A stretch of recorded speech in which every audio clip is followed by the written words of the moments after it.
symptoms with Skyrizi. With Skyrizi, most people with plaque psoriasis saw 90% clearer skin at 4 months. Or if you are an adult with active psoriatic arthritis, Skyrizi helps you move with less joint pain, stiffness, swelling, and fatigue. Don't use if allergic to Skyrizi. Serious allergic reactions, increased infections, or lower ability to fight them may occur. Before treatment, get checked for infections and tuberculosis. Tell your doctor about any flu-like symptoms or vaccines.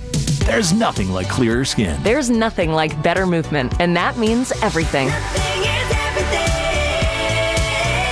Ask your doctor about Skyrizi. Visit Skyrizi.com or call 1-866-SKY-RIZI to learn more. If you're 55 or older and into that whole saving money thing, T-Mobile has an exclusive phone and internet bundle just for you.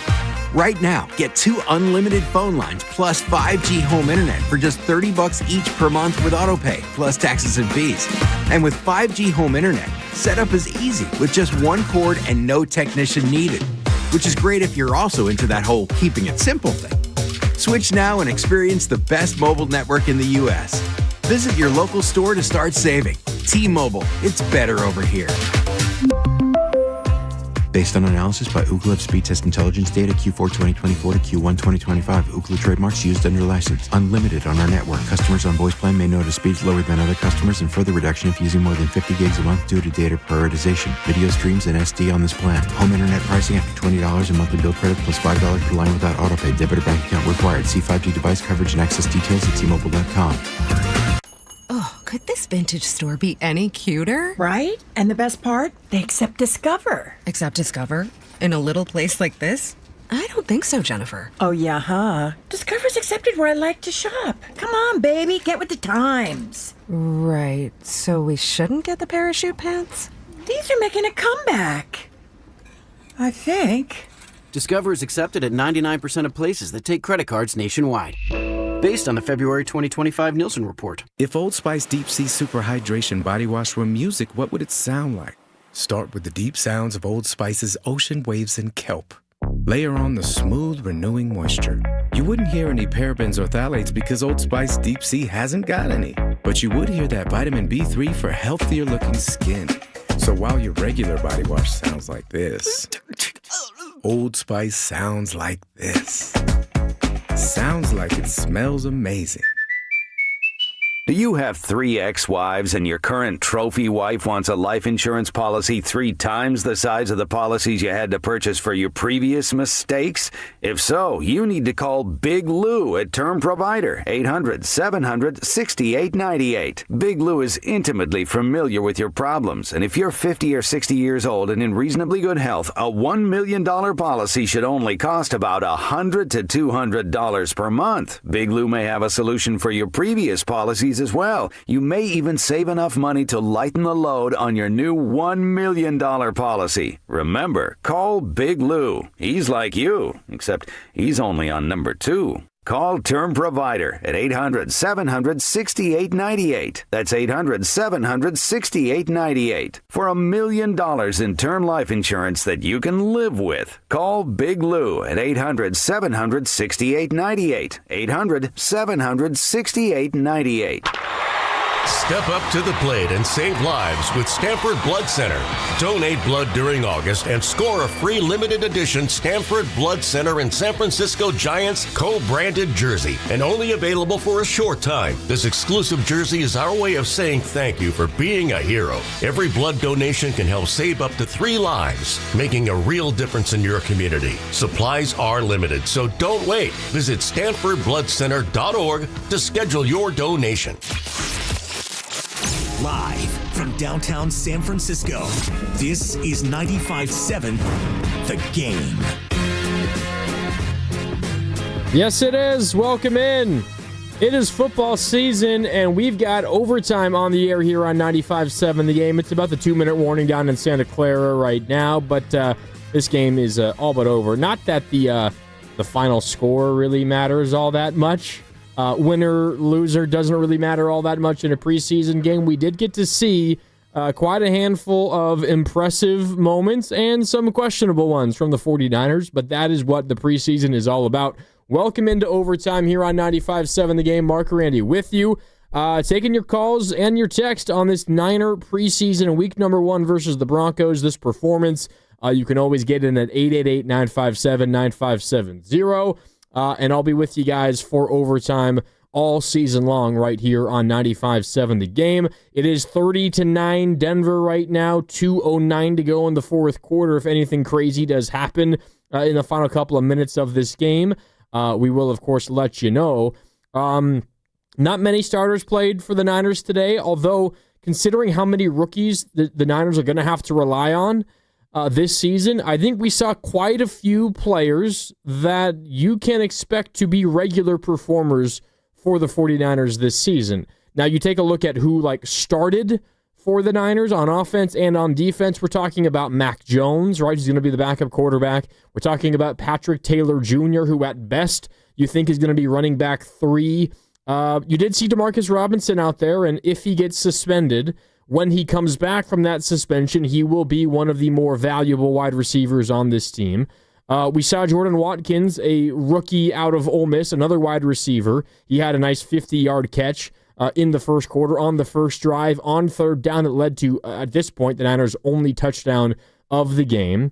You hope that Mac Jones is not a contributor, not because he isn't capable. He showed flashes today, but he's not your starting quarterback, and you never want your backup quarterback to be in the game, no matter how good he is. But Demarcus Robinson should be a contributor. He will be a contributor. Jordan Watkins, I think a lot of Niner fans are hoping is a contributor, but that might mean things with Ayuk and maybe Juwan Jennings don't go as expected potentially. But he's going to make the team, and he might be, towards the end of the bench, a wide receiver. Maybe you see him on special teams, returning kicks or punts, although another rookie, Junior Bergen, might have that spot. He had himself a really good punt return early today. But as I continue to run down the starters that the Niners used on offense today, again, it's Mac Jones, it's Patrick Taylor, it's Demarcus Robinson, it's Jordan Watkins. At tight end, it was Luke Farrell and Braden Willis. Willis might not make this roster. Luke Farrell is going to be tight end 2 behind George Kittle. The Niners went out and paid him relatively big money for a tight end 2 in free agency this past year.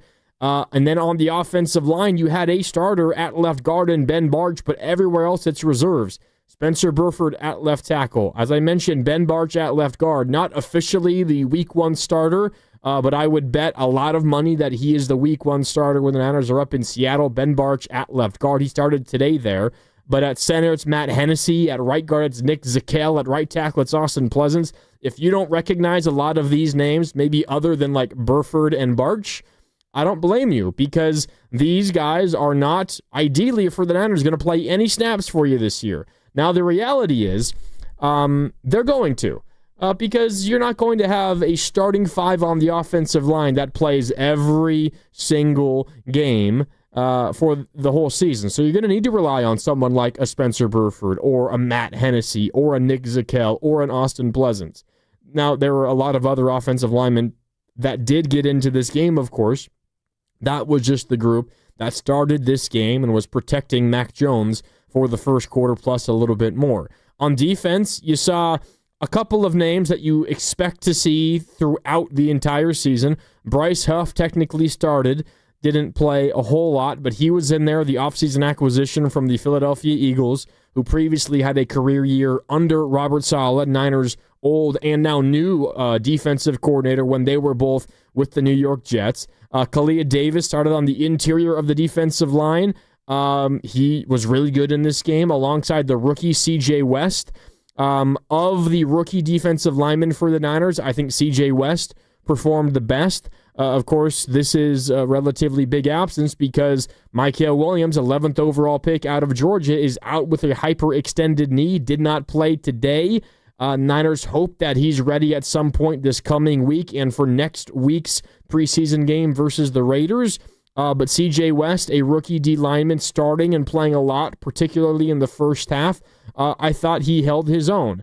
The other starting defensive lineman was Jonathan Garvin, right? This is a name that not a lot of us know much about. That was the reality of what the Niners were throwing out there today. Elsewhere, at linebacker, they started Luke Gifford. They started Tatum Bethune, D. Winters, Now, D. Winters, that's a name that in all likelihood is going to be a starter for the 49ers come week 1. And if things go to plan, I think they expect him to start the majority of the season. D. Winters, the linebacker spot opposite Fred Warner, right? You're going to have Fred Warner at middle linebacker, and it seems like D. Winters has slotted in as the weak side linebacker next to Fred Warner. Now, when the Niners play base downs, when they have 3 linebackers on the field and 4 defensive backs, there's an extra linebacker spot that is there to be taken. And maybe that's where rookie Nick Martin would slide in, the pick out of Oklahoma State. Luke Gifford, we saw if you were watching the game today on KPIX here in the Bay Area, had a couple of really hard hits and nice tackles. That's going to be an area of a position battle the rest of this preseason and in training camp. Nick Martin, I think, versus Luke Gifford for that strong side linebacker spot when the Niners are in base defense and they play 3 linebackers. The Niners are a team, though, that relies so much on their nickel look. And when you got nickel, that means 5 defensive backs on the field. With 4 down linemen, that means you got 9 defenders there, only 2 linebackers allowed. So that 3rd linebacker spot for the Niners is a relatively minimal in terms of impact, a number of snaps. That doesn't, that group does not take the field a ton. So that spot alongside Fred Warner and in all likelihood D. Winters is going to be someone that does not play every single snap. But I would think the Niners are hopeful that Nick Martin would win that job and they can kind of ease him in to a bigger role. I thought Nick Martin today generally found himself, and again, this is Nick Martin, linebacker, rookie out of Oklahoma State. And by the way, the Broncos have the ball now with a minute and a half left, and they're just needing on this to end this ball game. It's 30-9 Denver.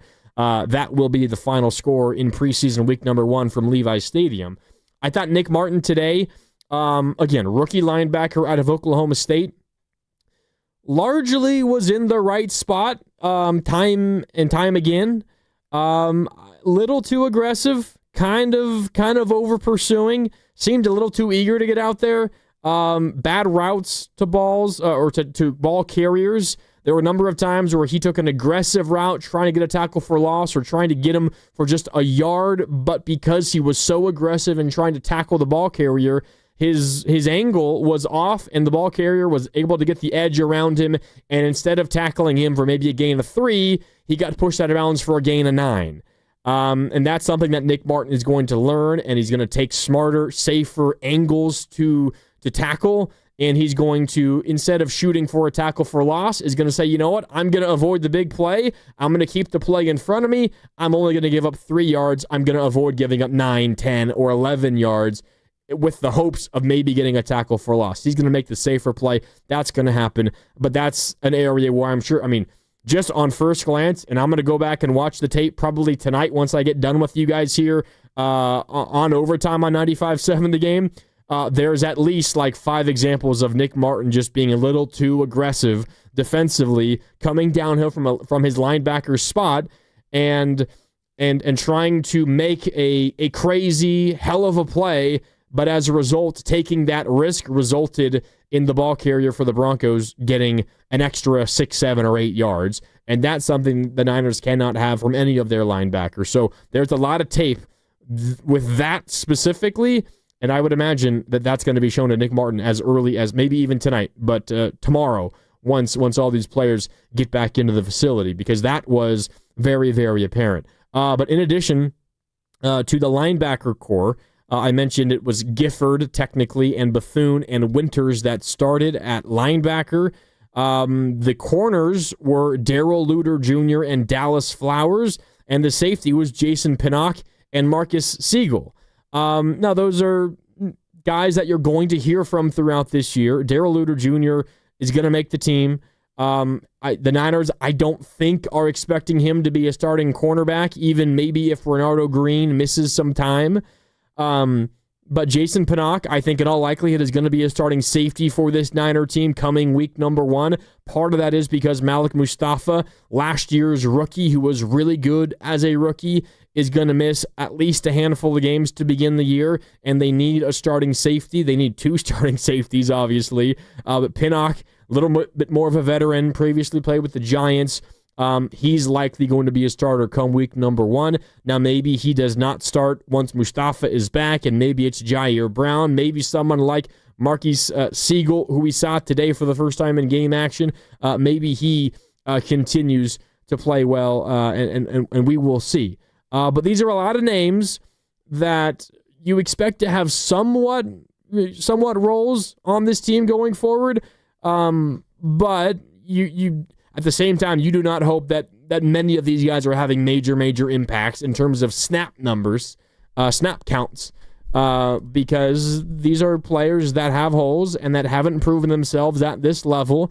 And the Niners are a team that has aspirations of winning this division and making a postseason run.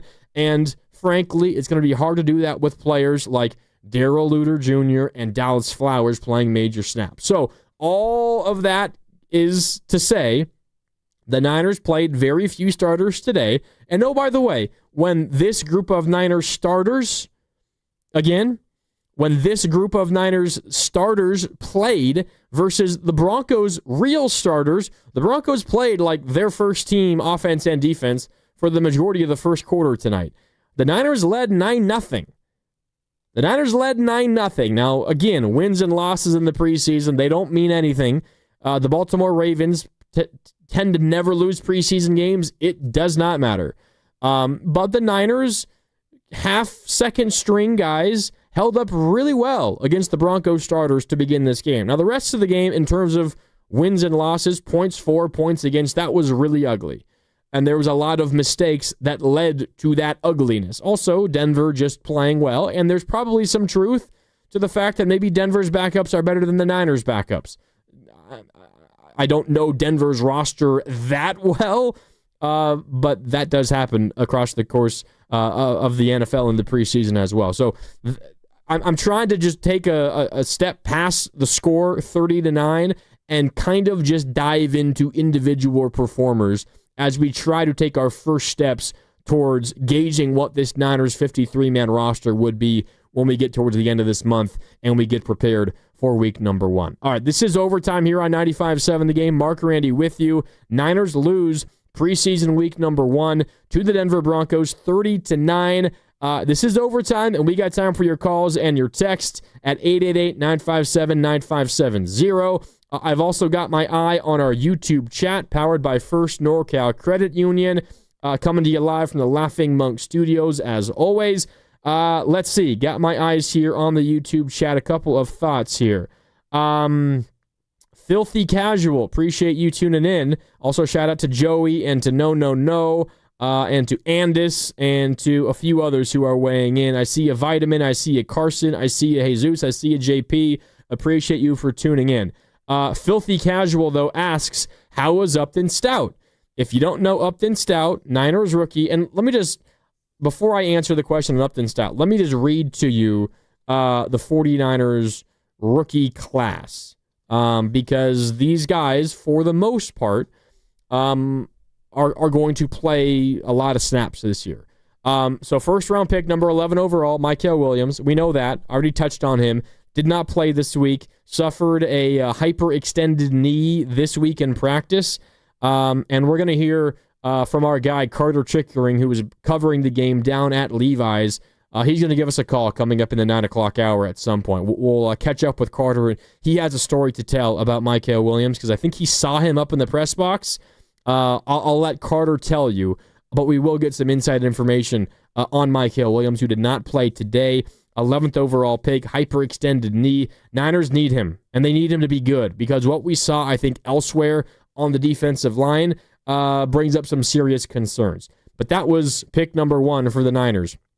Alfred Collins, second-round pick, defensive tackle out of Texas. He was their second-round pick. Nick Martin, the linebacker we already talked about out of Oklahoma State in the 3rd round. Also in the 3rd round, pick number 100 overall is Upton Stout, who my guy Filthy Casual was asking about on the YouTube chat. Upton Stout, 3rd-round pick, 100 overall out of Western Kentucky. He did not play today. If you were looking for Upton Stout, you're not blind. You did not miss him. He did not play. He did not play today, Upton Stout. And the scuttlebutt is, the report is, he did not play today because he has already locked up the nickel corner spot for the Niners, and that is a great sign. The fact that a rookie third-round pick has already, in the minds of the coaching staff, been good enough to lock up that third nickel corner spot before even playing a preseason game, that says a lot about what he's been doing in camp and with the joint practices with Denver so far this week. So if you were looking for Upton Stout tonight and you were worried because you did not see him, don't worry. He's not hurt.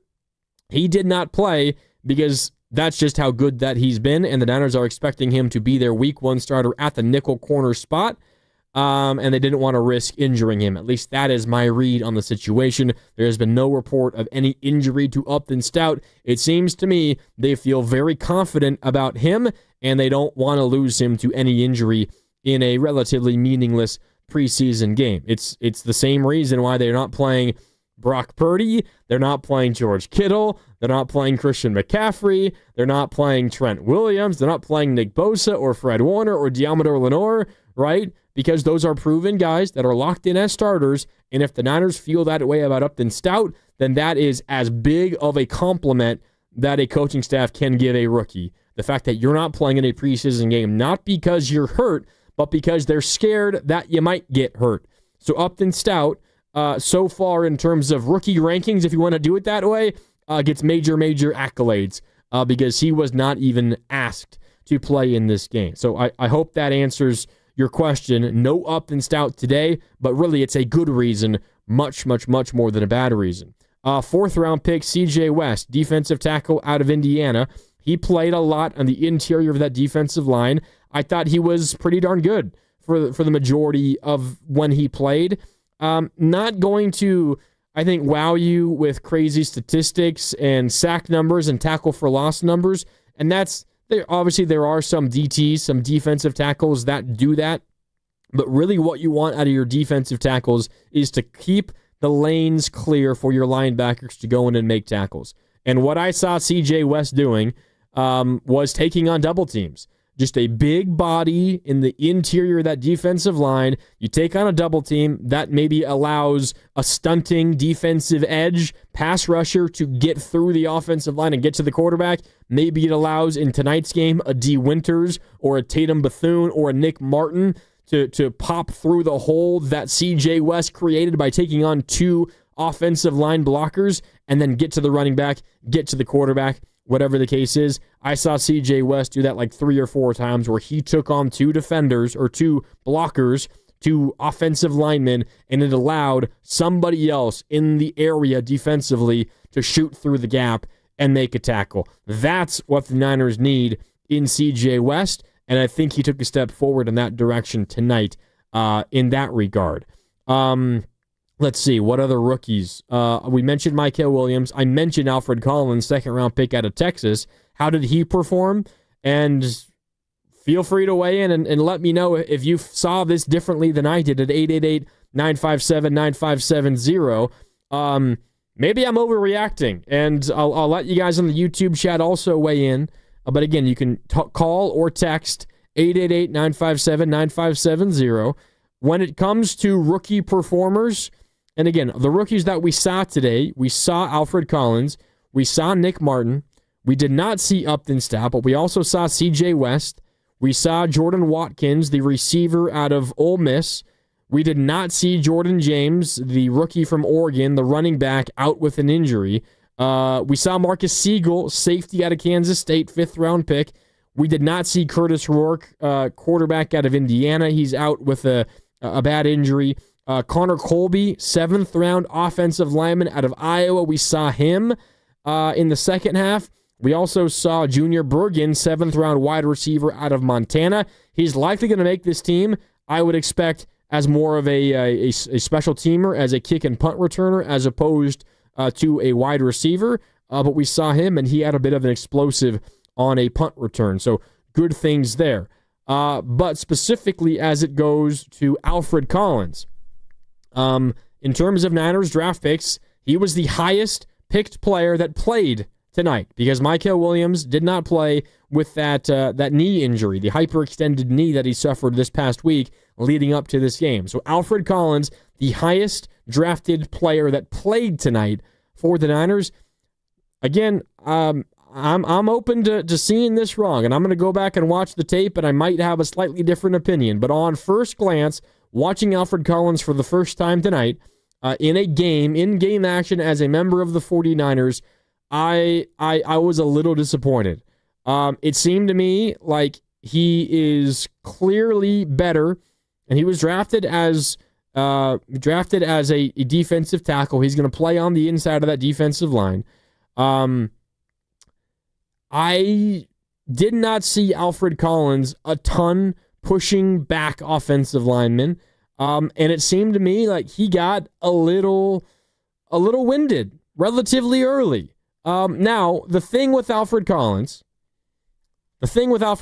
is he was part of this really unique second-round draft class this year across the NFL. I don't know how many of you guys followed this story. It was kind of an in-the-weeds one.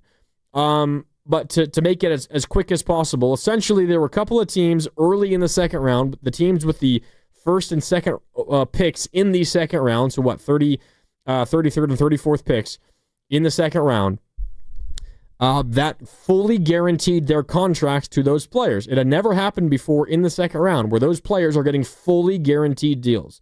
So all of the other second-round picks, seeing what those second-round picks got, said, you know what? I'm not signing that contract you're offering me, Niners, or you're offering me Seahawks, or you're offering me Rams, every other team in the NFL.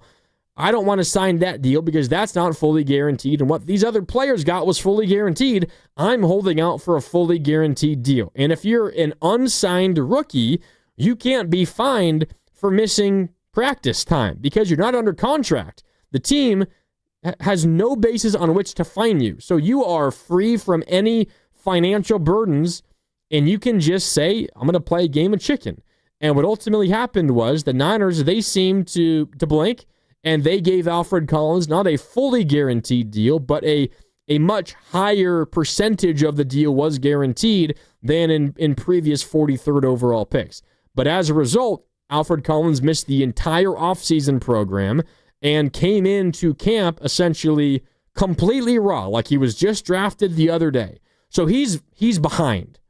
He is behind, Alfred Collins is, in terms of how often he has gotten reps with everybody else, how much he's been working with Robert Saleh and with his fellow defensive linemen, right? Like CJ West, same class, same draft class. He was picked in April as well, just like Alfred Collins. CJ West, defensive tackle, 4th round out of Indiana. He looked a whole lot more ready for the moment today.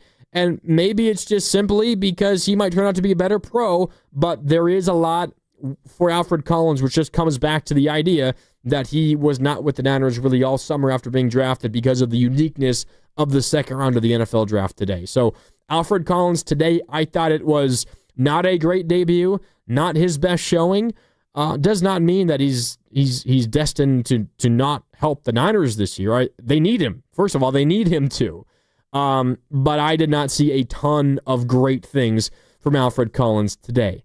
But this is a rookie class that is going to have to be really, really good and have an impact on this Niner team, because you look at the holes that this team has defensively. Even if you say, all right, expect Micah Williams to be good, even if you say that, even if you say, all right, CJ West is going to be starting quality, which who knows, he might be. Even if you say Upton Stout has already locked down the nickel corner spot, even if you're saying that those guys are going to hit, you still have a lot of questions elsewhere. Who is your cornerback number 2 until Renardo Green comes back? Who are either of your safeties right now? Once Malik Mustafa comes back, who is your second safety? Like, even if you get these hits from these rookies, it still is looking like it might be a little tough to fill out all of these spots with guys that you feel really good about. So you're going to need a lot of players that played tonight, which is what made today, I think, so important. I don't know how you guys felt watching this at home, and you can weigh in at 888-957-9570. This is the first time the preseason to me has felt, for the sake of the Niners' regular season, wins and losses in the regular season, this is the first time I felt that the preseason games particularly this first one, getting my first look at a lot of these guys playing in game action as Niners. I haven't had the ability to be down at camp super often this year. So seeing them tonight at Levi's, really the first time I've seen a lot of these guys in consistent action, beyond just like the practice 7-on-7s and things like that. So this is the first time in quite a while I have felt like preseason performances tonight are going to really have an impact on what I think that this team is capable of going forward. Now, in terms of major winners and losers from this game tonight for the Niners, and again, the preseason and training camp is so much more than just what happens during these preseason games. Now, we're going to hear from Kyle Shanahan coming up later on in the show, and he's going to tell us, he thought, Marquise Siegel had a really good game, and Kalia Davis, man, that sack that he had on third down, that was really big, and Chase Lucas was all over the place. He'll tell us those things. The Niners will take into account a lot of what happens during these games, but this is just a chunk of what these coaches and what these teams will use to decide on who makes the team, who's going to get major snaps, who's going to be a backup, who's going to be maybe a starter at a spot or two. You also have all of the joint practices. You have all of the individual practices. You have the other 2 preseason games. So there's a lot that goes into it. And maybe I hesitate to say winners and losers because I don't mean this in the sense of this is the end-all, be-all, and if you're a loser on Grandy's Week 1 preseason list, then you're done. You're not making the team. No, that's not what this is at all. This is just off what I saw tonight, who impressed, and who maybe left a little on the table. If we're talking about winners, who opened my eyes, I'll run through a group here. Rookie wide receiver Jordan Watkins wasn't absolutely incredible today and did not dominate this game throughout. He had 3 catches for 56 yards. One of those catches went for 50 yards. So other than that, he had 2 other catches for 6 yards. But the one that went for 50 yards on the first drive of the game on a third down, it was a great throw by Mac Jones down the left sideline to a streaking Jordan Watkins, the rookie out of Ole Miss. Hit him in stride. He had to look back over his right shoulder with his eyes kind of in the sun, trying to catch that ball, and he did it with a cornerback who was on his hip. Made a really nice catch, 50 yards. I thought Jordan Watkins took a step forward in this game. Now, do the Niners hope that they have to rely on him? No, they hope that Juwan Jennings' calf/contract issue gets solved. They hope Ayuk comes back earlier than expected. They hope Pearsall stays healthy for an entire season. They hope Demarcus Robinson doesn't get suspended, right? And if all those things happen, then maybe you don't need a ton from Jordan Watkins. But I thought Watkins was a winner today. Who else? I mentioned this earlier, but Junior Bergen, 7th-round rookie out of Montana. He got a 28-yard punt return in the first quarter. The Niners haven't had any kind of difference maker on special teams, particularly in their return game, both on kickoffs and on punts, in forever. So just the idea that you had a guy on his first punt return of his professional career, took it back 28 yards, that's a big deal. Junior Bergen, I have him down as a winner for today as well. I mentioned this one briefly. Veteran corner Chase Lucas, who came to the Niners from the Detroit Lions, mostly was a special teamer with the Lions, played some normal corner with them as well, but that was when the Lions weren't the Lions we know of now, this elite football team, one of the best teams in the league. Last year in the regular season, probably were the best team in the league. Of course, we know what happened in the postseason. They got upset in the first round, or in their first game, in the second round of the playoffs versus Jaden Daniels and the Washington Commanders. But Chase Lucas, cornerback, he came in and was all over the place. He played the vast majority of this game. If we're talking about circling one guy as the major winner tonight, it probably is Chase Lucas. I also love the way Robert Saleh utilized him, bringing corner blitzes often, and Lucas was often the guy coming off of the edge and getting to the quarterback, whether it was Bo Nix early or Jarrett Stidham in the middle part of the game or Sam Ehlinger late in the game. It was Chase Lucas who was all over the place. He also had a really great pass breakup on a third down in the first half versus Troy Franklin, talented wide receiver, young wide receiver for Denver. So I thought Chase Lucas is a major winner in this game. There's some others, and I will get to them, but we also have to take a quick break here on Overtime. Plus, we have a group of losers to go over as well. Again, this is not the end of the world for these guys, but as we try to sort through who's maybe rising up the depth chart, who's maybe rising to the occasion in a positional battle, and who is maybe dropping. This is the conversation that's happening inside those walls at Levi Stadium right now. We'll finish up our list of winners. We'll talk about some losers. Plus, we will hear from Kyle Shanahan, who has addressed the media post-game at Levi Stadium. And before we do get out of here tonight, we're going to hear from our guy, Carter Chickering, our reporter down there inside of Levi Stadium. Will tell us what he saw in person. We'll get on the phone with him at some point here coming up in the 9 o'clock hour as well. Okay, time for a break. It's Overtime on 95.7 The Game. Plenty more time for your calls and your texts at 888-957-9570. Niners lose to the Broncos 30-9 in preseason week number 1, but this preseason game a whole lot more important than just the final score, the winner and the loser. The winning and the losing team doesn't matter all that much. What about winners and losers individually on this Niner roster? We'll get to that, plus your calls and texts at 888-957-9570. Mark Randy with you, back with more Overtime next on 95.7 The Game. Oh no, stomach issues again? Stomach issues? Who are you? Your pancreas. I could be the real reason for your diarrhea, gas, bloating, stomach pain, or loose oily stools. I thought it was my stomach. People often do, but any of these symptoms could mean having a condition called exocrine pancreatic insufficiency, or EPI. With EPI, the pancreas doesn't release enough enzymes to break down food, but EPI is manageable. Use the symptom checker on identifyepi.com and speak with your doctor. That's identifyepi.com. Sponsored by AbbVie. Coming to you straight from Nashville. It's Stand Up to Cancer! Tune in Friday, August 15th at 8, 7 Central on ABC, CBS, Fox, and NBC. For more ways to watch, visit standuptocancer.org/show. My perfect day has sand, salt water, and friends. But my moderate to severe plaque psoriasis can take me out of the moment. Now I'm all in with clearer skin thanks to Skyrizi. Risankizumab Riza, a prescription-only 150 milligram injection for adults who are candidates for systemic or phototherapy. With Skyrizi, most people saw 90% clearer skin, and many were even 100% plaque-free at 4 months. Skyrizi is just 4 doses a year after 2 starter doses. Don't use if allergic to Skyrizi. Serious allergic reactions, increased infections, or lower ability to fight them may occur. Before treatment, get checked for infections and tuberculosis. Tell your doctor about any flu-like symptoms or vaccines. Thanks to Skyrizi, there's nothing on my skin, and that means everything.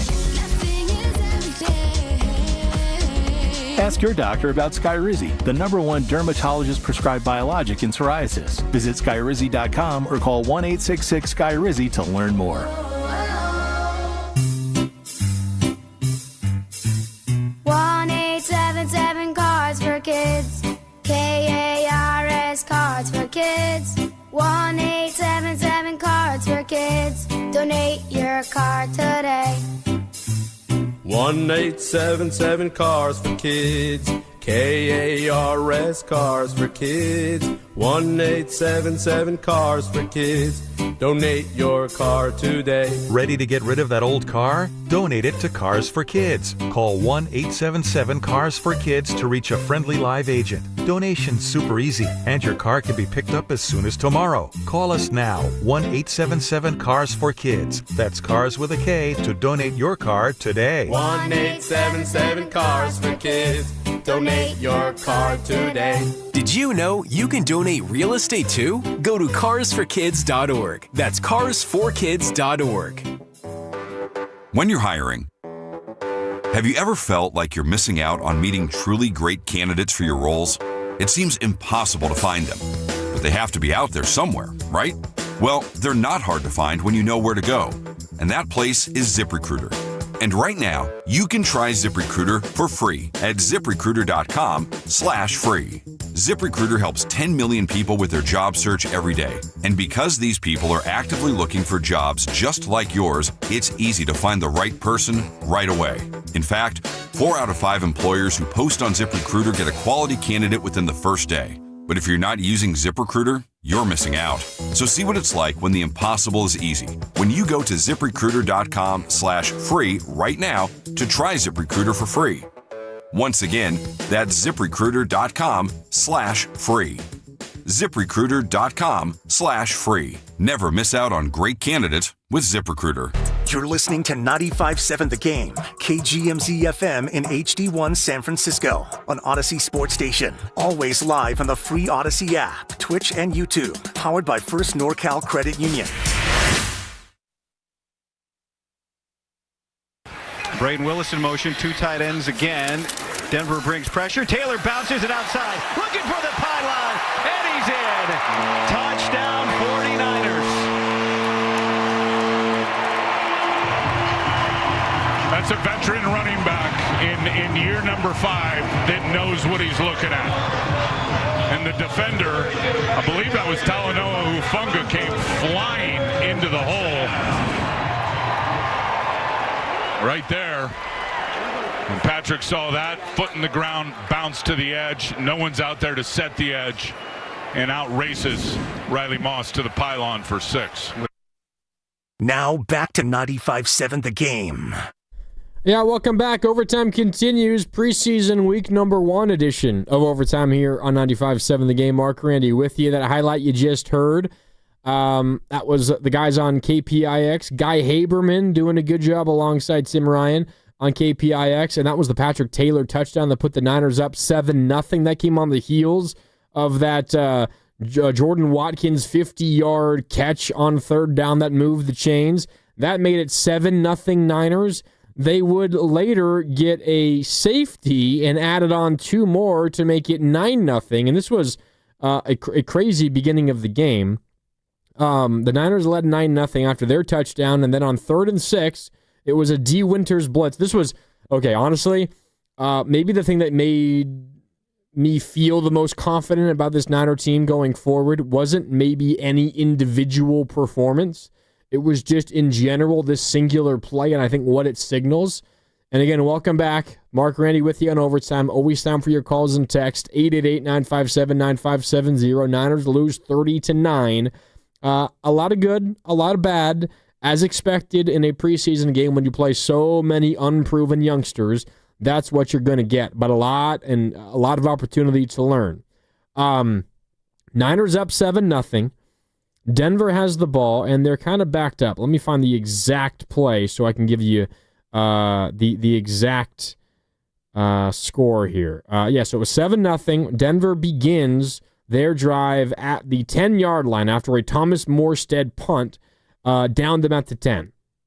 Bo Nix on 1st and 10 from the 10 throws an incomplete pass to their running back Harvey. 2nd and 10 from the 10. Then Bo Nix complete short right to Harvey for 4 yards. 3rd and 6 from the Denver 14. 3rd and 6 from the 14. Okay, what happens then? D. Winters, the linebacker who's probably going to start opposite Fred Warner come week 1. He blitzes off the left side of the defense. If you're the offense, it's coming from the right side. So off of right tackle, D. Winters blitzing off that edge forces Bo Nix to spin back to his blind side, where the Niners have Chase Lucas, a corner, also blitzing from. So they brought blitzers from both sides, and generally from where you don't see the Niners bring a blitz from. They brought a linebacker, an additional linebacker, and their corner, Chase Lucas. And one came from each side. Winters got the initial pressure, which forced Bo Nix to spin to his blind side, which as a quarterback, you're always kind of praying, oh my God, is there somebody running at me from behind, and am I going to spin and turn right into them? That's always in the back of your mind. And as Bo Nix turns around, he sees Chase Lucas sprinting untouched right at him. At this point, Bo Nix is already back in the end zone because he had to run away from D. Winters, despite the fact that the play began at the 14-yard line. He's in the end zone. He sees Chase Lucas bearing down on him. He has no choice but to just throw the ball away, try to get to the line of scrimmage, try to get it in the area of somebody, but in his haste, he can't. And because he's in the end zone, it did not get back to the line. He's in the tackle box, and there was no one near it. That's intentional grounding in the end zone. That's a safety by rule. Niners get 2 points, and they lead 9-0 late in the first quarter. Okay, the score is great. You're winning. At that point, we're thinking, wow, maybe the Niners backups are going to beat the Broncos starters, right? Like, everything was great in Niner land. Maybe they were going to win this game, and they get revenge for the joint practice fiasco where they got dominated in the trenches by the Broncos, right? Not my words, but that's what a lot of people who were down there said. That all to the side. Just what that singular play represents, I think, gives me a ton of confidence for the 49ers going forward. We saw the Niners, with Robert Saleh as their defensive coordinator, bring a creative look for a blitz on a big third down. And I get it's a preseason game, and the Niners aren't going to, go deep into their playbook on offense or defense and tell the whole football world the special things they've got coming for the regular season. They're not going to do that.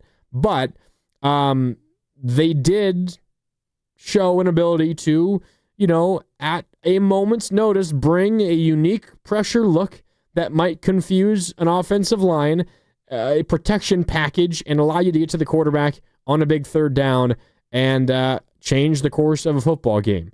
So if you might ask me what gives me confidence, what did I see today that gives me confidence about this team going forward? It honestly might be just seeing Robert Saleh in action again. And maybe that's a bit of a cop-out because we might have already known that, but just seeing that Robert Saleh in a timely blitz, because this isn't like it's the most pass or the most blitz happy defense in the NFL, because it's not. Even with Robert Saleh, this team does not blitz a ton, and there are times where I wish that they would, honestly, especially if you are struggling to get consistent pressure on a quarterback. You have to find ways to manufacture it, and of course blitzing is one way to do it, but it's also very risky because there were also times in this first half where they brought a full-on blitz. I think this was one Jarrett Stidham was in the second quarter, if memory serves. The Niners brought like 6 dudes on a blitz. And you do that, you have to get to the quarterback quickly. You have to at least make him uncomfortable. But the Broncos, they picked it up. And Stidham threw a nice lofted ball down the left sideline, in stride to his receiver. It might have been, I don't think it was Sutton. I might be able to find the exact play. I think it was Trent Sherfield, I think. A nice pass to Sherfield, and he caught it. And when you bring a blitz like that and you don't get to the quarterback, you don't either sack him, force him to move his feet, force him to just throw it away or rush something, you're asking to get beat big down the field. And that's what happened on that play. So blitzing is not always the answer either, because you have to be careful with when you do it. But what the Niners, I think, have lacked for a handful of years now, ever since D'Amico Ryan's left, I guess it's been the last 2 years, right? With Steve Wilkes, the year they went to the Super Bowl and lost, and that was not a good fit. We knew it immediately that was not going to work. At least it's from a scheme standpoint and from a mindset and game plan standpoint. There was a lot of butting of heads. And we had remember that Monday night game in Minnesota versus the Vikings where Wilkes brought the zero blitz late in the first half. It came back to bite the Niners, resulted in a touchdown, a deep touchdown at the very end of the first half. And then you have Shanahan publicly calling out Steve Wilkes after the game and later on the following week. And then Steve Wilkes saying, you know what, I'm built for this. And then ultimately the Niners go to the Super Bowl. They lose. Was the defense to blame for the Super Bowl loss? No, I don't think so. But Steve Wilkes yet still fired after that Super Bowl loss.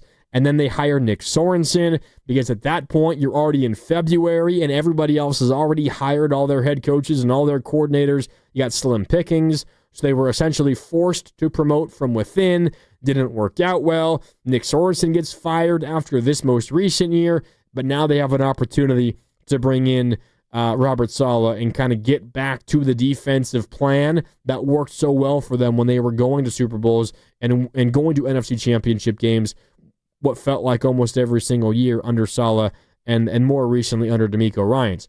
But I think what we see from Saleh is he just has this unique ability to bring the pressure at the right moment. And for me, that safety late in the first quarter where you bring D. Winters on one side, kind of on a delay to trick the offensive line, and then you bring Chase Lucas on the other side, and they result in that intentional grounding penalty on Bo Nix in the end zone, turning into a safety. That, to me, just immediately signaled in my brain, Robert Saleh is back, and the Niners are going to be better just from a, I don't know if game plan is the right word, but just on a play calling standpoint, calling the right play in the right moment.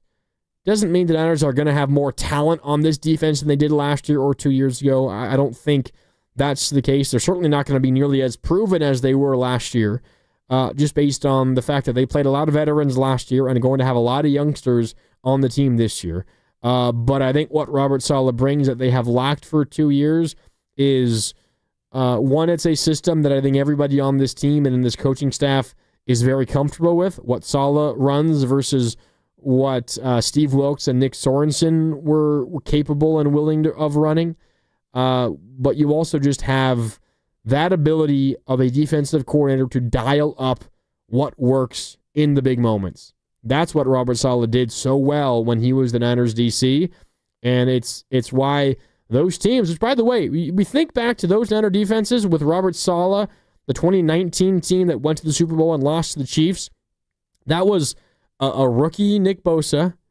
That was a very young Fred Warner. That was a rookie Dre Greenlaw, right? Like, you had a lot of youngsters on those defenses.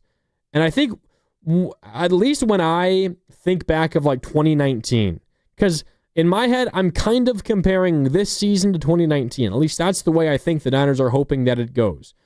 But you think back to the beginning of 2019, and I guess, let me rewind even further. You think about the 2019 team, and you think, well, yeah, of course they were great, right? They had Fred, and they had Bosa, and they had Richard Sherman, right? They have all of these guys that are amazing. And we're talking about Fred Warner on a Hall of Fame track, and Nick Bosa is amazing. And maybe he hasn't been as good the last couple of years, but clearly very, very good. And we knew that in 2019. Yeah, if you think back to the Super Bowl 2019 in 2020, yeah, you knew that.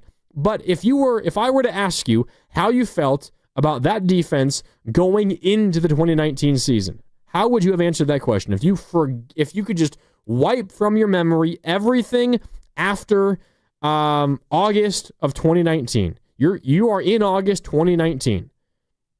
What do you think of that Niner defense?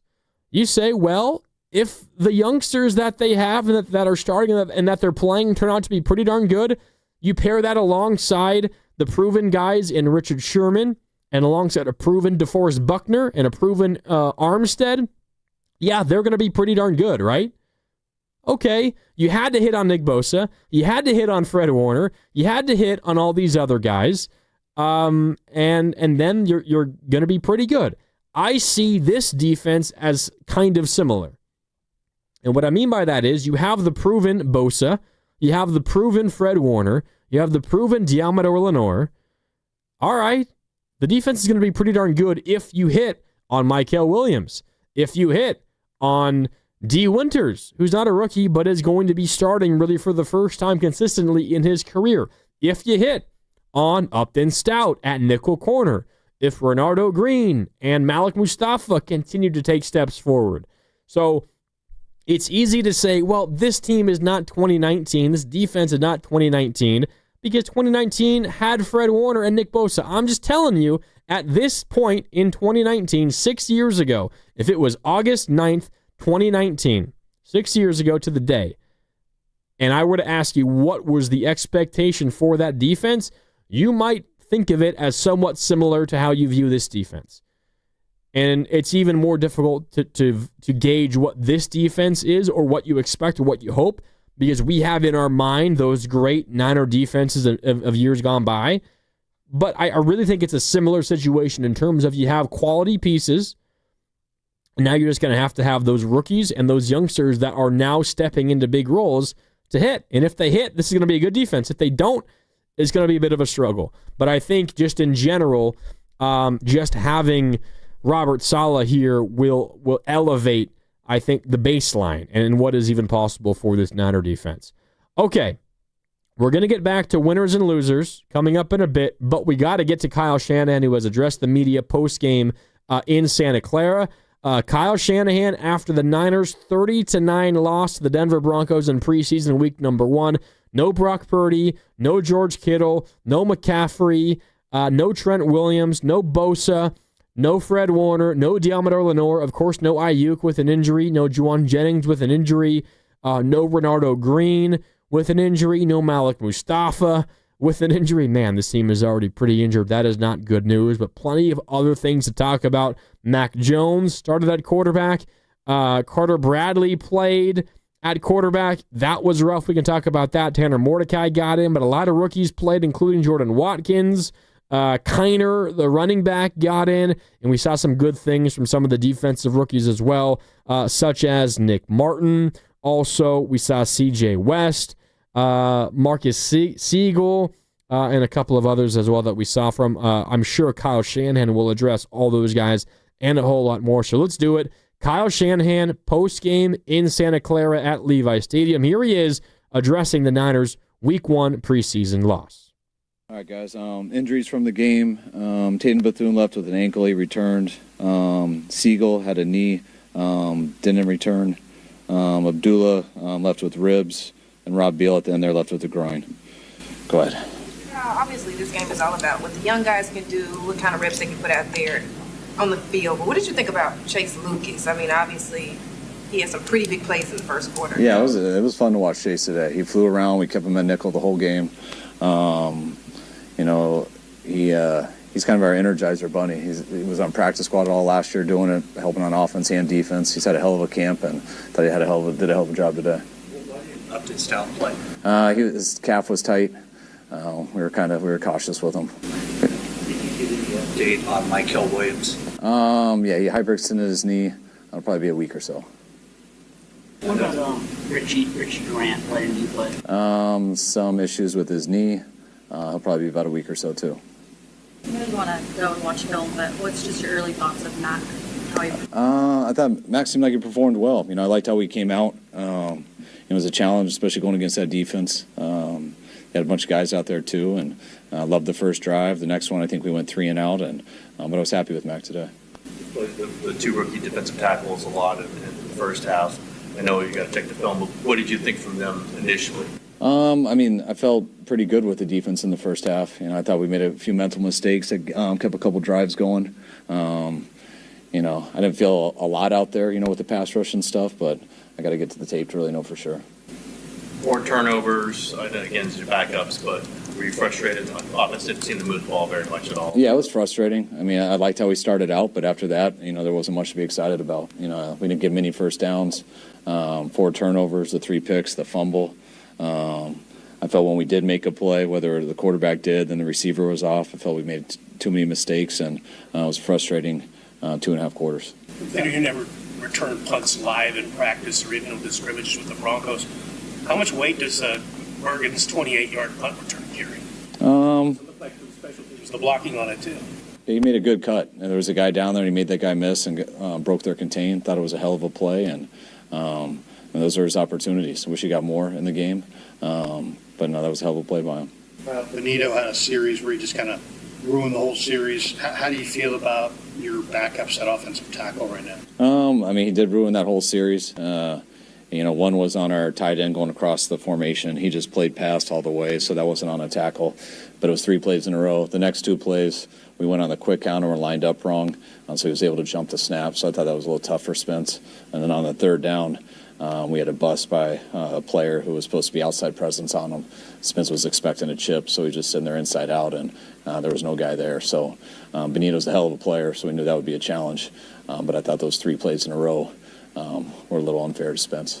What did you think of Jordan Watkins' debut, I guess, beyond the 50-yard catch? I thought he did some good things, especially that 50-yard catch, but also had some plays where he struggled too. Getting that pick, he had busted route on that, which, that was a big one. So making that big play on the first 3rd down of the game and our 3rd play is what allowed us to get that opening drive with a score. But kind of a typical rookie game. There's some positive in it, but a lot of stuff that we can challenge him with when we watch the tape with him Monday. What have you seen from Marquise Siegel, and is that injury anything to be concerned about? I don't think so. I don't want to speak too soon. It looked more like just a knee bruise and stuff, but we'll have to see. But I thought he was one of the guys who flashed a lot tonight. He got a little bit late start on being injured in the offseason, and I think it was a few days into camp where he really got going. But he's had a hell of a week here and finished it off good today. Valdez, the undrafted rookie, defensive tackle, what is flashed? Yeah, I'd say he flashed the most today. Just noticing him out there.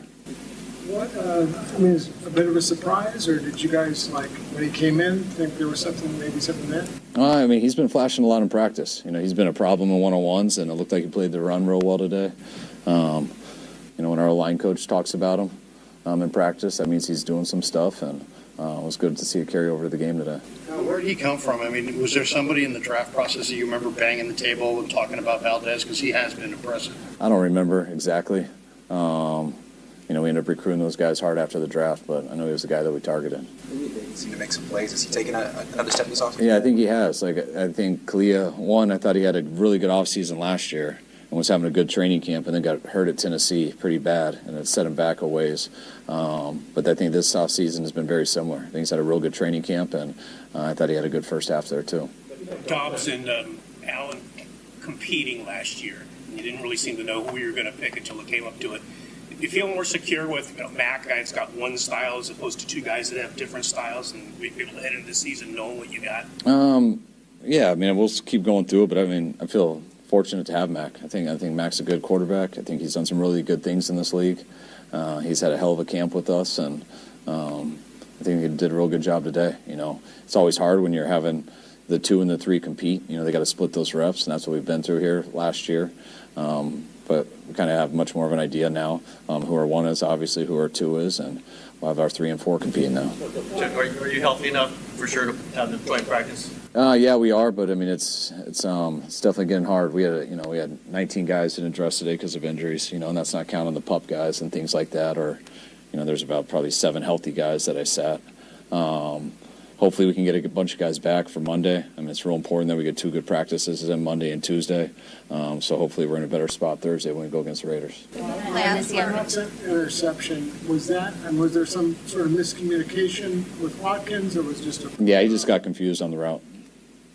I know this year, but do you still expect Bernardo Green and Jacob County back next week? I hope so. It depends how their workout goes tomorrow. But we were planning on getting them back this week.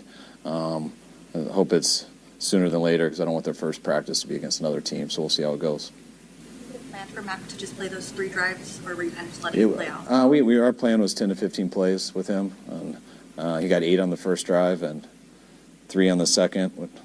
I don't know what he got on the third, so I think he finished right around 16 plays. What did you see from Nick Martin tonight? He ran around, got a lot of playing time. He had a couple misses, especially on a big third down on a shallow cross across the field. Just got his eyes a little too nosy with the back. But I like how Nick's been going. But I think there's a lot of tape that he can get better from watching this today. What we asked you about Juwan, is this possibly related to business? You said, ask Juwan, I don't think we've had the chance, and I don't know if we will today. Has he told you that there's anything to do with business with him not practicing? No, not at all. And this is why Juwan missed OTAs, because of his calf. It's the same injury he had last year during training camp, which made him miss a couple weeks during training camp last year. We didn't get him till the end of training camp last year, and it's the same thing on the MRI, and the same thing he's going through. But hopefully we'll get him back sooner than later. Thanks, guys. All right, that's Kyle Shanahan postgame down in Santa Clara today after the Niners fall to the Broncos 30-9 in preseason game number 1. They led 9-0, and then the Broncos, they won't score the final 30 points of this game. A couple of things to clean up from Kyle Shanahan. Talked about some injuries. We were talking about Upton Stout earlier. Did not suit up today, did not play. There was no word pregame about it being injury-related, and the scuttlebutt from a lot of the beat reporters this seems like, a point to the side that he is already the presumed starter at nickel corner come week number 1, and that still could be the case, although Kyle Shanahan did say that Upton Stout's calf was tight, and they were just being extra cautious. Now, that very much could be true. I also think the Niners feel pretty good about him being their nickel corner, and that's partly why they felt they needed to be extra cautious. A preseason game for a rookie is valuable, and the Niners would like to get to know who he was unless he already felt like he's going to be your starting corner. So I think both things can be true. It's kind of like maybe what's happening with Juwan Jennings, and I think it might have been Matt Mayoko. I can't remember exactly who asked the question about Juwan. Essentially said to Kyle, I know you've been asked before, or you said you're not sure if it's business or if his calf is actually hurt because Juwan is searching for a new contract and maybe he's not super hurt. He could play and he could practice, but calf isn't 100%. So let's just say it is bothering me and that's why I'm not playing. Maybe you're not playing because you're trying to drive a hard bargain and you want to get paid more money and get it now. Maybe there's something similar happening with Upton Stout. Again, not that he's wanting a new contract, but he could have a minor calf thing, but that might not be the number one reason why he did not play today. Maybe he did not play today, partially because that calf isn't feeling amazing, but also because the Niners think that he's going to be their starting cornerback, nickel cornerback come week number 1. I also think a tick in that side as well is Trey Brown, another potential nickel corner, who really is competing with Upton Stout for that job. Trey Brown was on opening kickoff return team to begin this game. Generally, a starter on defense, even at the nickel spot, is not going to be on your kick return team. So I think that's also a sign that Upton Stout is likely going to be this team's starting nickel corner. Okay, time for a break. More to get into, plus Carter Chickering, who was our man on the scene down at Levi's tonight. He will join us over the phone lines. Shout out to the River Islands guest line. That's what's coming up when we return. Plus, more winners and losers from preseason week number 1. We got another segment with you here on Overtime. It's Mark Randy with you. Back with more next on 95.7 The Game. I'm Piera Palazzolo, VP of Digital Marketing for the American Management Association, a company focused on the management training skills needed to enhance the careers of business professionals. We did our research when it came to the best companies for website development and chose AmericanEagle.com. And we couldn't be happier. AmericanEagle.com worked closely with us to understand the front and back end requirements needed to launch an e-commerce website that could handle the complexities of running thousands of seminars nationwide. Our robust new website and improved SEO saw immediate increases in site traffic and web revenue. If you're in need of managerial effectiveness and success, visit our website at amanet.org. If you're in need of a website that provides an unparalleled consumer experience, I highly recommend AmericanEagle.com. Transform your business today. Dial 877-WebNow1 for a free digital consultation with AmericanEagle.com. Let's go! You're still glowing, flirting, grooving. You've still got it. But your immune system weakens as you age, making it harder to fight flu, pneumococcal pneumonia, RSV, and COVID-19. Vaccines are a key part of any health routine and help strengthen your immune response. Ask your doctor or pharmacist which vaccines you need. Schedule in minutes at VaxAssist.com. Sponsored by Pfizer. Shopping for a new car is fun. Shopping for financing, not fun. Luckily, First NorCal Credit Union can help. With rates as low as 4.75% APR, you can save big by skipping the dealer financing and applying their rebates to your down payment. Visit firstnorcalcu.org to apply. Must qualify for membership. Rates subject to change without notice. Loans subject to credit approval. 4.75 annual percent rate based on 36-month term and 780 FICO score and 29.86 per $1,000 borrowed. Get into the Hyundai Getaway Sales Event and get away with a deal so right, it almost feels wrong. Because right now, you can get huge savings on our most popular models. Score a great deal on our adventure-ready SUVs like Kona, Tucson, Santa Fe, and Palisade. There's also our bold and stylish Elantra, packed with all the latest tech, and our most advanced and capable Sonata yet. Or go all electric and choose from America's most awarded EV lineup, like the breakthrough ultra-fast charging Ioniq 5 and Ioniq 6. But getting away with massive savings is just the beginning. Because every Hyundai is backed by America's best warranty and Hyundai complimentary maintenance for confidence now and miles down the road. So get down to your local Hyundai dealer and get away with a deal so right it almost feels wrong. But don't wait. The Hyundai Getaway Sales Event won't be around for long. Visit HyundaiUSA.com now for details.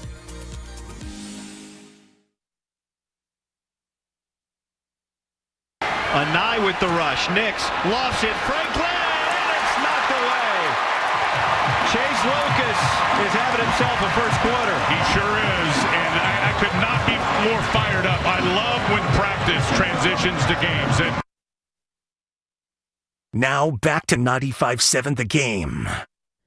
Yeah, welcome back. That was Guy Haberman on KPIX. That was a Chase Lucas pass breakup versus Troy Franklin in the first half on a big third down. The Broncos later, they converted on a fourth down right after that, but still a great play by Chase Lucas. And you heard Guy Haberman on the broadcast on television say he's having himself a hell of a first quarter. And Guy was right. He was. He also had himself a hell of a game. And if we are to circle one guy who maybe made himself the most money or bought himself the most confidence from his coaching staff tonight, it probably is Chase Lucas. There are some others, some other winners, if you want to call them that we can get to.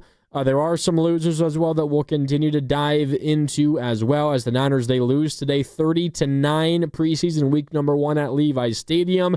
And now joining us on the River Islands guest line is our man on the scene down at Levi's Stadium. It is the great Carter Chickering. You know him from the Morning Roast. He was down at Levi's covering this game for us here at 95.7 The Game tonight. Carter, welcome to Overtime. Good to have football back. How was it down there at Levi's? Grandy, it was pretty quiet tonight, honestly. The parking lot was silent when I got there, pretty much. It's usually this huge raging party, and tonight or whatnot. A lot of empty seats. And probably for good reason after watching that one, huh, Grandy? Yeah, 30-9, the final. The Niners led 9-0, and then it was 30 straight points scored by Denver. But, I mean, you and I know, and our audience knows, wins and losses in the preseason don't really mean all that much from a team perspective. Now, we can talk about wins and losses from an individual perspective. If I were to ask you, Carter, winners individually for the Niners from today's game, what names come to mind for you and why? Well, I think, Grandy, you kind of stated it, which is there was one guy who just stood way above the rest, which was Chase Lucas. I mean, he kind of made a name for himself tonight, really. Obviously, we didn't see Upton Stout. Kyle said he was dealing with, I think it was a knee injury or a calf injury, and just out of immense precaution, he didn't play. But I think there was a lot to be excited about with Chase Lucas. It was a guy that no one's really talked about, and for him to show up that way was really impressive. My loser of the evening, Granny, and we were texting the whole game, I was really disappointed in Alfred Collins.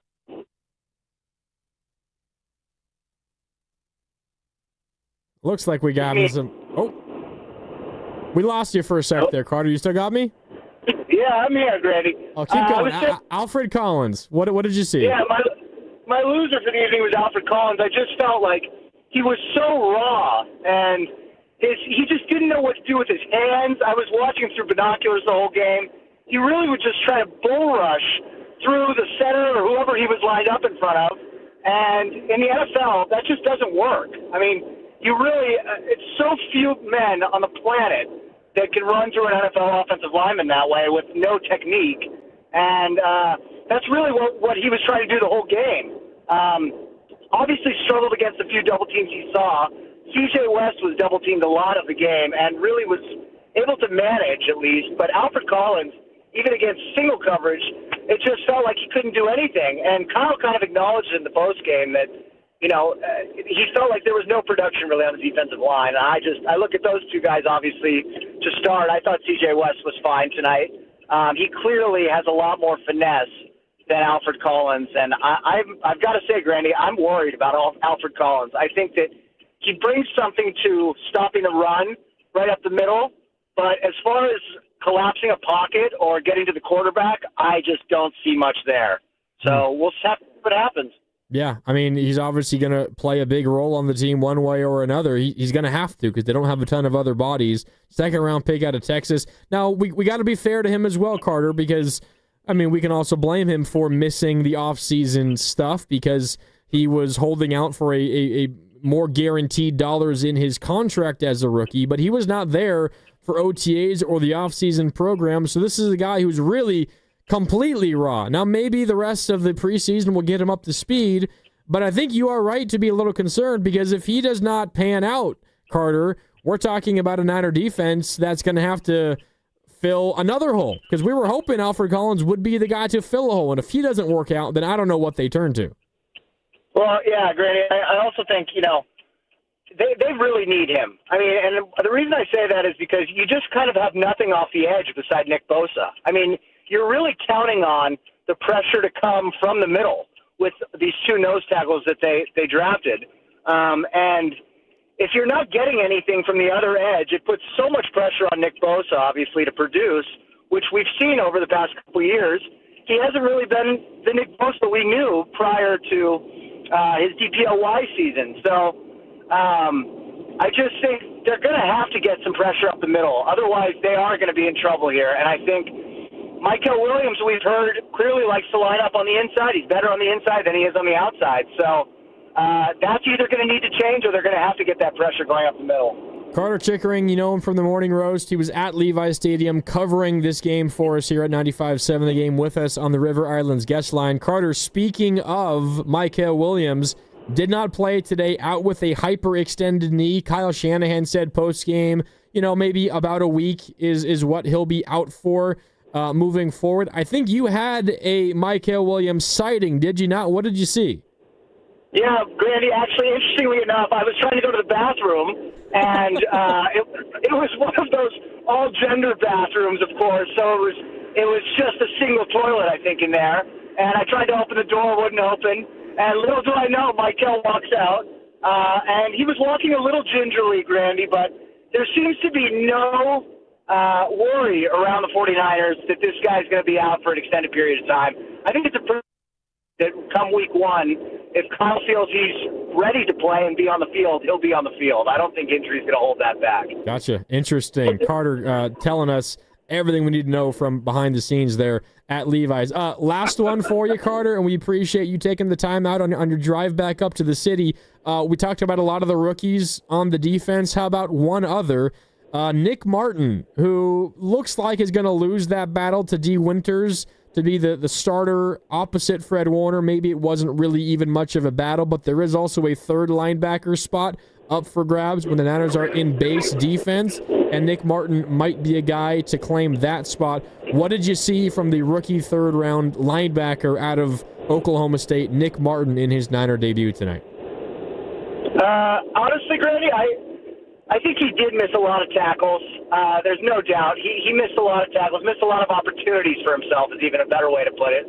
But I did like a couple times I saw him shoot the gap and just like instinctual things that I think are much harder to teach. I asked Kyle after the game, Cam, give me my drop, please, my water drop. I asked Kyle after the game. He's locked in. He's not listening. Oh, that's okay. I asked Kyle after the game about Nick Martin, and he kind of said the same thing, and he also noted how much he let Nick Martin play tonight. Clearly, he wanted to really see what's going on with this guy, but I definitely have D. Winters taking this job. I don't think that's really going to be close, Grandy. I think the only concern with D. Winters is just, can the guy stay healthy? I think he's quite a good linebacker, but can he stay healthy is obviously the question on everyone's mind, and if he doesn't, we're going to be seeing Nick Martin before we know it. Yeah, no doubt. Carter, appreciate it. Good stuff as always, and we'll hear from you next time coming up on the roast. Thanks, Carter. Yeah, Grandy, we're happy. We're excited to have you on the roast on Monday. It'll be quite a show. Yeah, I'll be filling it on Monday. Although I think you're off on Monday. Is that right? Well, yeah, I am, Grandy, and I'm really bummed about it, honestly. That's too bad. Okay, well, I'll see you on Tuesday then, Carter. Enjoy your day off. Thanks for coming on and making your overtime debut. We appreciate it. All right, Grandy. Have a good one. You too. That's Carter Chickering. You know him on the roast. but he covered the game for us here at 95.7, the game down at Levi's tonight, giving us a call on his way back up here to San Francisco. But yeah, I mean, I think Carter hit the nail on the head with a lot of stuff there. Obviously, so much of our focus with this team is going to be the rookies on defense, and I think that's the major takeaway. Is there was some good, but you also saw reason to be concerned. Now, I think it's very rare that you're going to have any rookie come in and just absolutely flat out dominate and give you confidence that they're going to be a starter from week one that doesn't make mistakes. Like that does not happen in the NFL all that often at all. As Carter said with Nick Martin, third-round rookie linebacker out of Oklahoma State. I think generally there's a lot of good stuff to build off of. I didn't see that many moments where Nick Martin, again, we're talking about a linebacker, so, kind of the quarterback of the defense. Now, when Fred's out there, Fred is that guy. You got to play off of him. And there are different roles and responsibilities for different linebackers, right? Like, Fred is the middle linebacker. He is the quarterback of the defense. The other linebacker, which has been Dre Greenlaw for quite a while, that's the weak side linebacker. And D. Winters is generally the presumptive starter at that spot. Then there's also the third linebacker, the strong side linebacker. You play that third strong side linebacker when you're at your base defense, right? The Niners run a 4-3 defense, 4 down linemen, 3 linebackers, and 4 defensive backs, 2 corners and 2 safeties. But in today's NFL, where teams pass more than they have before, generally a lot of teams play nickel way more than they play their base defense. So when the Niners play nickel, you're taking one linebacker off the field and adding another cornerback. So you have 4 down linemen, 2 linebackers, and then 5 defensive backs, 3 corners and 2 safeties. But when the Niners are in base, and they will be in base, particularly in running downs, like on first down or second and short, when you expect to run, generally you play base a little bit more often. You have another linebacker and a run stopper on the field. And so whether you are playing that weak side linebacker, which is always on the field, that's the D. Winters role, the presumptive D. Winters role, or whether you're playing strong side linebacker, which is that third linebacker that you use on base downs, those two skill sets and roles and responsibilities are not the same. So there's a lot of adjusting that has to go on, and I think this is where we're going to see Nick Martin really have to learn based on where he is and what role he's filling on a given snap in a given moment, because he's going to be playing a lot of weak side linebacker, the foil to Fred Warner. He's going to be Fred Warner's guy. He's going to be playing that role often here in preseason. But how I view him and how he's going to get on the field come the regular season, it might be as that third linebacker on base downs. And maybe that's also Tatum Bethune, which is possible. But the way I see it, it's more likely that Nick Martin gets his snaps in that third linebacker spot as opposed to playing above D. Winters. Now, of course, injuries can derail things and make possibilities happen that we never even dreamt as being realistic. But assuming health of the linebacker core, I find that more likely for Nick Martin. So that's an entirely new responsibility and role that he's going to have to fill. So the good news for Nick Martin, if you're looking for that, and you should be, because there's a good amount of good news here, is he's an instinctive player. It was rare for me to feel like he was lost or for me to feel like he was unsure of where he was supposed to be, or he had no clue how to read what was going on in front of him. His mistakes more felt like mistakes of over-aggression and of moving a little too quick and of maybe just being a little too eager. And you know what? It's his professional debut tonight. I'm not really that surprised by that. There's much worse mistakes and issues that could pop up on a debut than that. Nick Martin's mistakes were not, he has no clue where to be. He has no idea how to play the position. Honestly, I felt like he was in the right spot most of the time. He set himself up to make plays. His mistake was he was over-pursuing some. He was being a little too aggressive, an easy juke move, and he got past the guy, took a bad angle for a tackle, allowed a guy to get the edge around him. That's not him just not getting the position. That's just him, I think, being a little too amped up for his debut. So Nick Martin, is it a competition with D. Winters for that other linebacker spot opposite Fred? In my mind, no. Is it because of what Nick Martin did tonight was so bad? No, it's not that. I think it's just D. Winters being in this system and being on this team for a couple more years gives him a major step up on Nick Martin. But today was not so bad for Nick Martin that I'm writing him off as a contributor to this team. I think he will. His issues that popped up tonight, I think, are relatively simple fixes, and I think we'll see him come out and play a whole lot better coming up next week when the Niners take on the Raiders in preseason game number 2. Let's see. What else from the 49ers?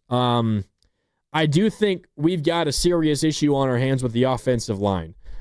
We saw only one starter play today as we take a look at who officially started this game for the 49ers.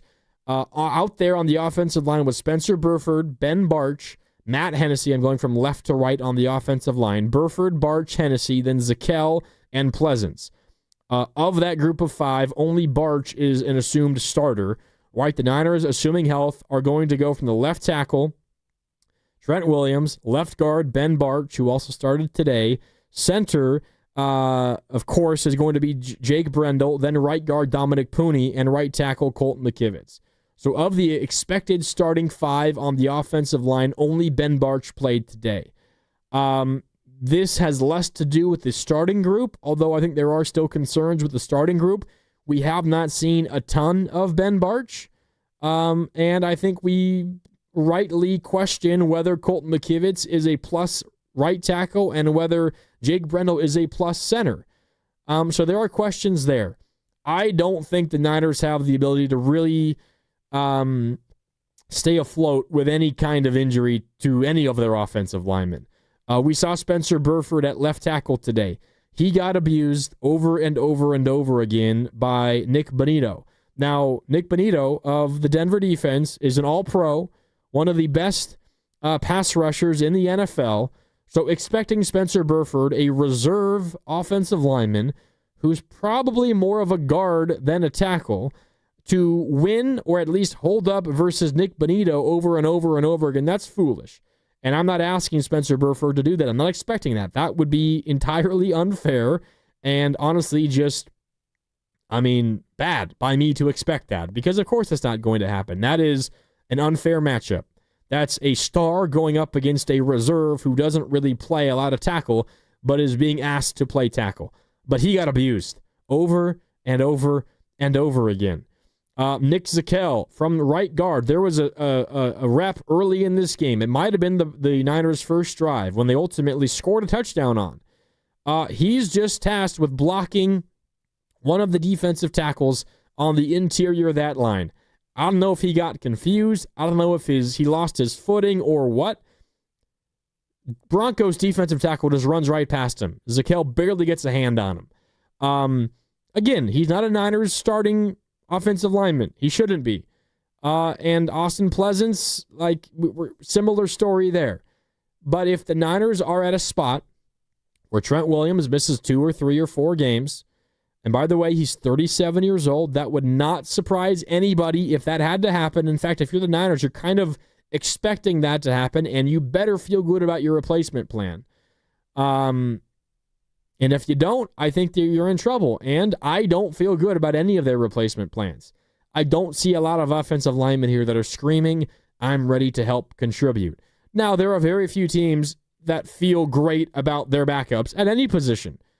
Offensive line, I think, tends to be one of the more important ones. And it's why I have voiced many times my concern with the Niners and the way in which they've gone about building this team, because it feels like they have passed time and time and time again to add to their offensive line depth. And if I am to maybe predict a way that this season falls off the rails and the Niners struggle, and maybe they don't get back to the playoffs and they finish similar to what they did last year at 6-11, if I am to try to predict why something like that would happen, it would be, Trent Williams missed half the season. Because he might be the Niners' most important player other than Brock Purdy. Although I bet there's going to be some people who say, well, Mac Jones, would you rather have Mac Jones for what he's making or Brock Purdy with what he's making? Now, Mac threw a pretty bad interception today, also had a really nice completion to Watkins on the first drive down the left sideline. He looked okay. Good moment, bad moment, kind of evened itself out. I will say the quarterback play behind Mac Jones, I mean, man, did that make you feel good about Brock or what? Bradley, yikes. Carter Bradley, oh my God. Nothing against you, Carter Bradley, and your dad, Gus Bradley, on the Niners staff. You got a hell of an arm, Carter Bradley. I don't think he is an NFL quarterback. That was an ugly display. Tanner Mordecai, who was cut, and then the Niners signed back this past week.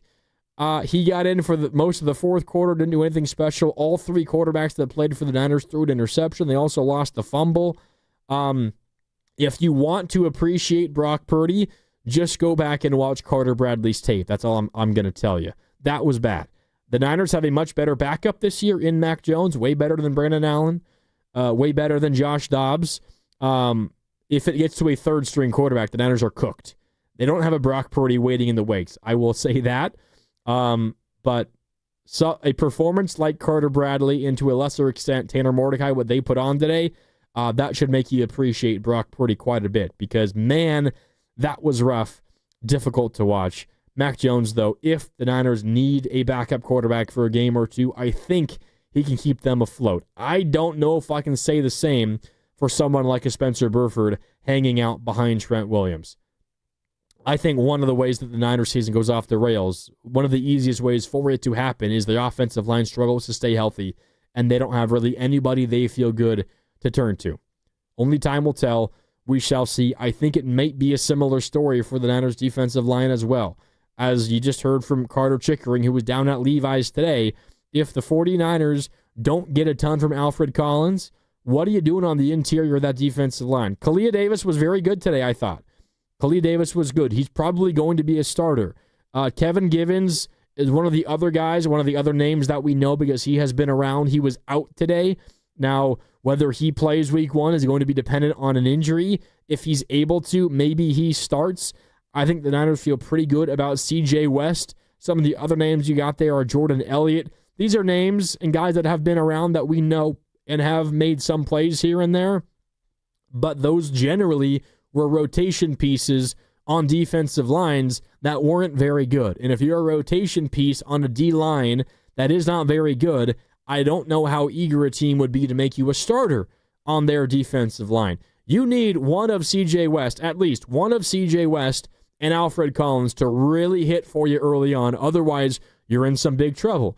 And then there's Mykel Williams, as you heard Carter say, and we've heard this from everybody who's been around Niners camp. He has been a monster on the inside of the defensive line. You've got Bryce Huff, pass rush specialist on the outside. He comes in on third downs, on passing downs. That likely kicks Mykel Williams to the inside. What does that mean for someone like an Alfred Collins?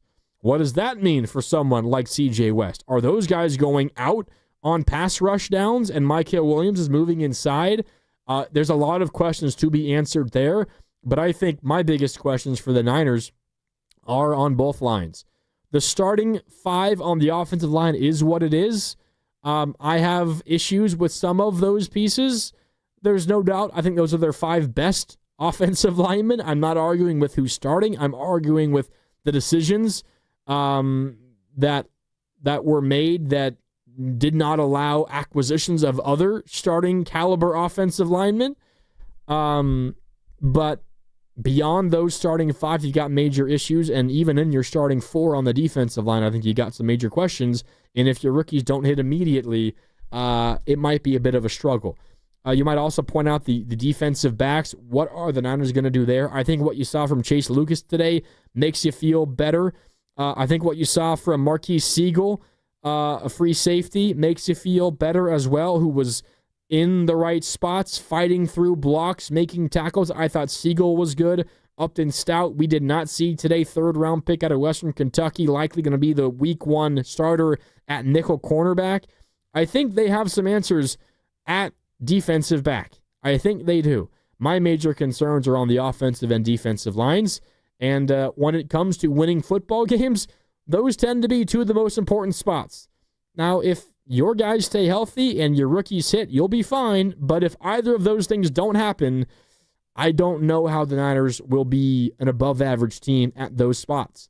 And it's very hard to find a playoff team that is below average on the offensive line and on the defensive line. You're going to need something to really go your way in those position groups this year if you're going to be pretty good. Doesn't mean it can't happen, but you're going to have something go your way in those spots.